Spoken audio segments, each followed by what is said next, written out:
Hey, how's it going, guys, and welcome to another video. So today we're going to be talking about my haul for the month of May in terms of single issues, hardcover slash paperback, as well as omnis. This month was pretty big, so I'm excited to dive into it, and let me know what you guys think about this haul. So we're going to start off with the single issues. Starting off with the single issues, we've got Batman 108. Once again, I've been saying this a lot. Tinian is killing the Batman run so far. He really knows what he's doing when he writes a character. I'm really excited to see how this whole storyline kind of builds up. We've got this new character, Miracle Molly, and I'm really intrigued to see how Miracle Molly kind of gets involved. And we've also got the additional story for Ghostmaker, which I enjoyed. It was a pretty interesting story. I'm really excited to see more. Next one we have is Crime Syndicate number 3. Crime Syndicate number 3, really enjoyable read. Like I said, so far reading the Crime Syndicate series, the first one I thought was a bit slow. Number 2 was amazing. Number 3, definitely a good follow up to number 2. Kind of just, helping you understand the characters a bit better, as well as kind of showing you some of their origins and talking about the characters themselves, getting more in depth. It was very much a Superwoman issue, I'd like to think. They kind of delve into her origins as well as some others and kind of just talk about or kind of present interactions between characters. So it was really interesting getting to see that. As well, I've also got the Swamp Thing number 3. Swamp Thing so far has been amazing. I am super, super happy with this run so far. We got to see Ivy as well as Poison Ivy. A little bit confusing, I think. Like, there was this girl who looked a lot like Poison Ivy, but Poison Ivy, and I'm a little lost. I feel like I'm missing something there, but still really cool. We get to see, this new Swamp Thing learn more about the green and how he evolved with it. So I'm really, really happy that we're starting to kick off some of the cool, more complicated aspects of being the Swamp Thing. As well, we've got Batman the Detective. Honestly, so far it's been pretty good. Batman the Detective is essentially about people eliminating the people that Batman has saved before in the past. So essentially, they think that it's unnatural that these people should be alive.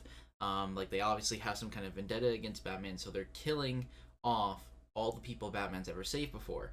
And that's a big task, but they're working on it. There's this whole group of people that are wearing like Batman-like suits, but they're pure white, to kind of show that they're basically opposites to this Batman, and they're trying to kind of just eliminate all the people that he saved before. So, really interesting run. I'm excited to see how that goes.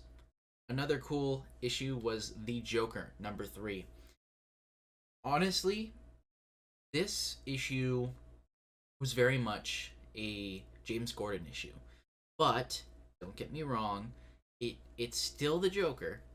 Because right now, basically, James Gordon is, hunting down the Joker for, he's kind of like for hire. He's hunting him down, and we get to see James Gordon kind of reflect back on all the interactions he's had with the Joker in the past. Like the Killing Joke, and kind of reflect on like interacting with what pure evil really is. And I really enjoyed that. And then, of course, at the end, we see this little cliffhanger where it's like, whoa, what's going to happen next? And now you gotta wait a while. So I'm really excited to see what number 4 has to offer. Really hyped, and I cannot. Rorschach number 8. I say this a lot, but I really am still kind of lost as to what this whole run is supposed to do. I've liked it so far. We get to see character of Rorschach. Obviously, we've got the girl who's like, tricking people into thinking that they are Rorschach, and kind of like manipulating them, but or like that they're reincarnations of Rorschach. But also something that I was picking up on is that like it seems like some of the people that she's manipulated are actually taking on like the character traits of Rorschach, which to me is like, huh, interesting. Okay, I really have no clue what they're doing there, but I'm hoping it all comes full circle. I think it's a 12 issue miniseries or something, so we've got like 4 more left. So it's Rorschach 8. Yeah, I'll keep reading it, see how it goes. This was a fun week. Nightwing 80. Nightwing is just it's if you could have a cake, like let's say you're a sweets person, you know how people like cake, but they primarily like the icing aspect. The cake's nice, but the icing's what we're here for. If you get a slice of cake without icing, you're like, ah. Nightwing is like if you got a cake and the cake was icing. I know it sounds too sweet, but just like within moderate amounts. Like it's really good. I've really enjoyed it so far. You know, like we're getting to see Nightwing interact with some of the other Bat family members. They finally highlighted on the fact that's like, what are you guys like, Nightwing and Barbara? Like, are you guys a couple? What's that relationship? And then Dick was like, I've been wondering that myself. Like they kind of actually addressed it, so I'm interested to see how that goes. I'm really excited to see where that goes for sure. And we've got this whole character or this enemy who's like ripping out the hearts of people. So I'm interested to see where that goes as well. I'm really liking where Nightwing is going. I really hope that when this run's complete, that they put it in an Omni format. I'm literally only like 3 or 4 issues in, and I want them to make it in Omni format so I can buy it when it comes out. Uh, that's just me though. Next one we've got Flash 770. An interesting run or issue, I guess. So basically, Wally gets stuck into Jay Garrick's speedster body during World War II, and he fights a superpowered Hitler. So, pretty interesting story. I thought it was really fun. I get to see Jay Garrick in his golden days when he's younger. Um, I was really surprised that they were able to just put Hitler in there. I mean, I don't know. I was surprised. That's just me personally. But it was pretty interesting because Jay Garrick actually is Hitler. So cool issue. I enjoyed it. I'm really liking this arc. I'm not gonna lie, but I really do want to see Wally start getting to the more Flash stuff, fighting the bad guys, doing this, not just jumping from period of time and period of time to switch between speedsters' bodies.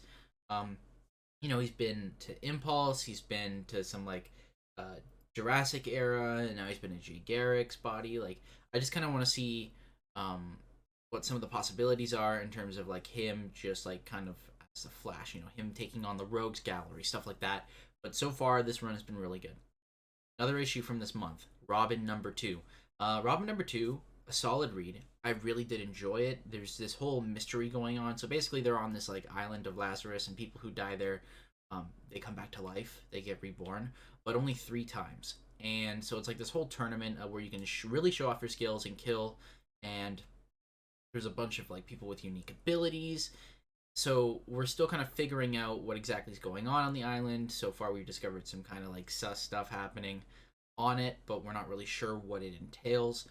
It's a really curious issue. It really makes you want to read the 3rd issue as possible. So I'm excited for that. Teen Titans Academy #3. Really good, really good.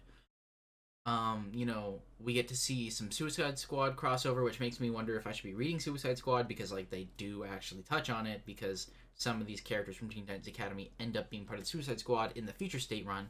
So I don't know if I should be reading Suicide Squad. It seems like a good run too, so I might have to pick it up. But one thing I was really confused about is like they're like, oh, we don't know who this who the Red X is. But don't worry, we've got the best detectives on the case. And so, like, they've got these, like, I don't even remember what they're called, but, like, these kids who are basically Batman fanatics. They're detectives, essentially. They've got their own little thing going on. And they find this Red X, like, kind of, like, throwable weapon. It's an axe. And they pick it up. It's like, scan it for fingerprints, blah, blah, blah. They're talking, like, detective shit. The person holding it is barehanded. Their fingerprints are all over the weapon now. And, like, they're gripping it. Like, they're not just like, oh, yeah. No, they're fully gripped. The fingerprints are tainted that way, man. It's hard enough to get a partial off of something like that that's been thrown around, used like that. You're telling me the greatest young detectives in the world are just gonna grab the weapon and put their fingerprints all over it, no gloves at all?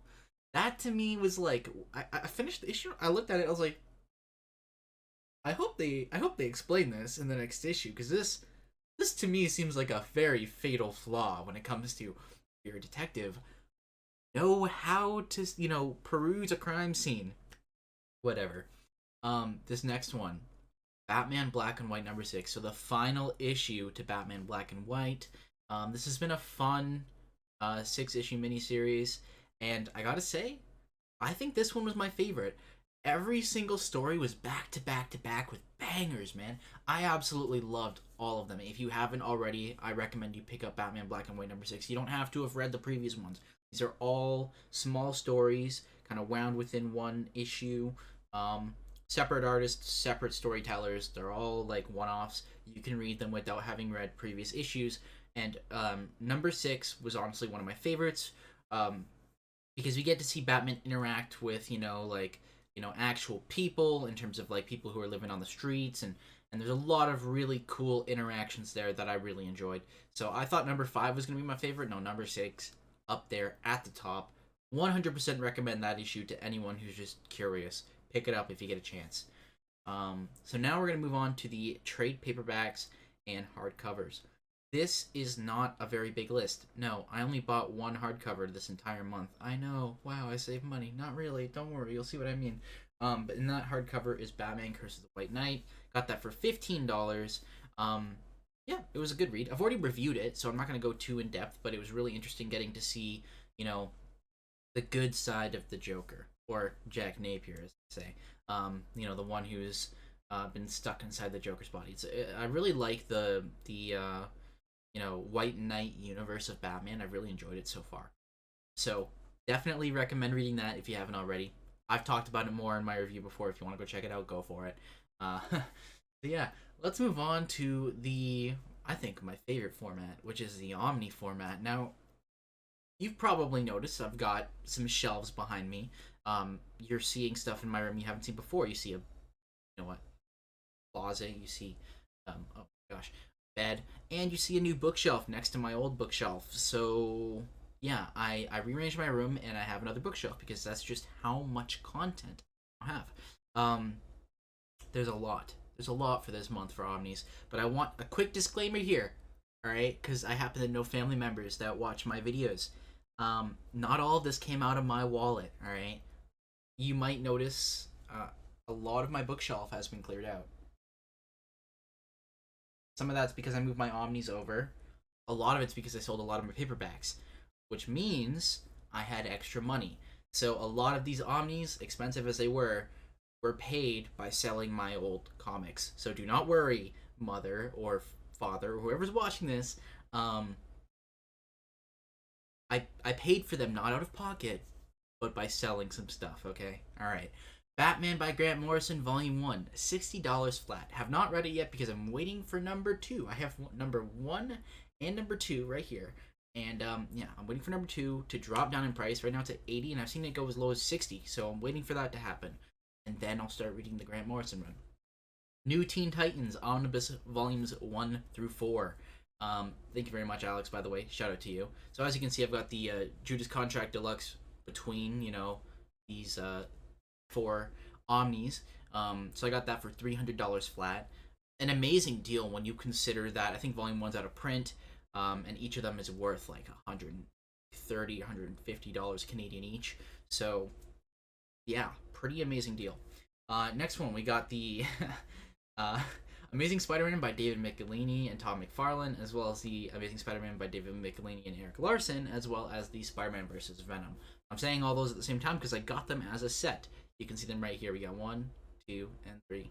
Got those for $250. An amazing deal when you consider that Spider-Man vs. Venom is out of print, and technically, so are the other two. Actually, now that I think about it, David Michelinie and Todd McFarlane is getting a reprint. I've only read the Todd McFarlane Michelinie one because I just haven't had a lot of time, but I will say, I've done a review on this already, and I loved it. It really shows the neighborly side of the friendly neighborhood Spider-Man. If you are really interested in Spider-Man, pre-order the new printing as soon as possible because I'm telling you, it is a worthwhile read. So yeah, $250 for those 3. Pretty solid deal. Then we've also got Batman by Grant Morrison, Omnibus Volume 3. So that was actually a gift. I got that for free. Shout out to my beautiful and amazing girlfriend for gifting this to me. I guess, I dropped enough hints saying that, for me, I don't need flowers, but hey, a comic book or an omnibus wouldn't hurt. And you know what? I got Volume 3, so thank you very much. Love you. And so, let's see what else we got here. There's also the Amazing Spider-Man Omnibus Volume 2. Now, This is in print currently, if I'm not mistaken. I got it discounted, so I was able to get it after taxes and everything for $135. So that's below cover price after taxes, which is pretty good. You can see that all the way over here. I don't want to read that until I've gotten Volume 1. Unfortunately, Volume 1's out of print, so it's difficult. But for the price that I got it, I'm very happy, and yeah, really excited about that. Another one, you can tell I'm on a bit of a Spider-Man kick here. Spider-Man by Roger Stern Omnibus. Got that for 125 flat, which is pretty amazing for a couple of different reasons. Um, One, this is the new printing. Like, it's brand new. The new printing came out this last few months, or if I'm not mistaken, it might have come out this last month. Yeah, this is the new printing, which means it's got that thick, high quality paper. It's brand spanking new. Like, basically, it's unopened. Basically, just came from Amazon, except I bought it off of Facebook Marketplace for someone who was selling the old printing. And they're like, would you prefer the new one?" I'm like, "Yeah, obviously, it's newer, and as long as the binding's not bad, I'll take it." And that means it's newer, it's fresher, no issues, whatever. Never read before. Boom, 125 for a brand new copy of the Spider-Man by Roger Stern Omnibus. This has been claimed to be one of the best Spider-Man runs. I know for sure that the Uncanny Omar from Near Mint Condition definitely loves this run. So I'm excited to delve into it for sure. So yeah, fingers crossed on that one. I'm definitely going to be dropping a review on that once I've read it. Get into that soon enough. The last one for this haul, wowie, this has been a long video, is the Super Sons Omnibus Expanded Edition. Right here. There you go. Next to the Superman Omni, we got the Super Sons Expanded. I've heard so much about this run, about how basically, having these two Super Sons become friends was like a match made in heaven. They're perfect. John and Damien, like, it's an excellent combination, and I'm really excited to read that for sure. So I had to get that one while it was super discounted. I mean, it's only $100 normally. Getting it for 88 after tax to me is just a steal. So I had to pick that one up and put it up on the shelf. I'm really excited to get into that. I have so much reading to do. I've just been really busy. I have a full-time job right now, so hopefully I'll have some more free time soon. I can do some more reading, do some more reviews. But yeah, hopefully you guys enjoyed this video. That is the entire haul for this month. I know it's a lot, but don't worry. Like I said, a lot of it was already funded by selling old comics that I had, so it's okay. Basically a trade. Thank you guys for watching. I hope you enjoyed. If you did, make sure to like and subscribe. If you have any recommendations for future reviews, videos, things I should read, leave a comment. I'm more than open to looking into what you guys recommend. I'm starting to branch out into Marvel too, so in that, you guys should read from that. Let me know. But yeah, stay safe and healthy, guys. Love you all so much. Thank you for all the support I'm getting in my new videos, and I will see you in the next one.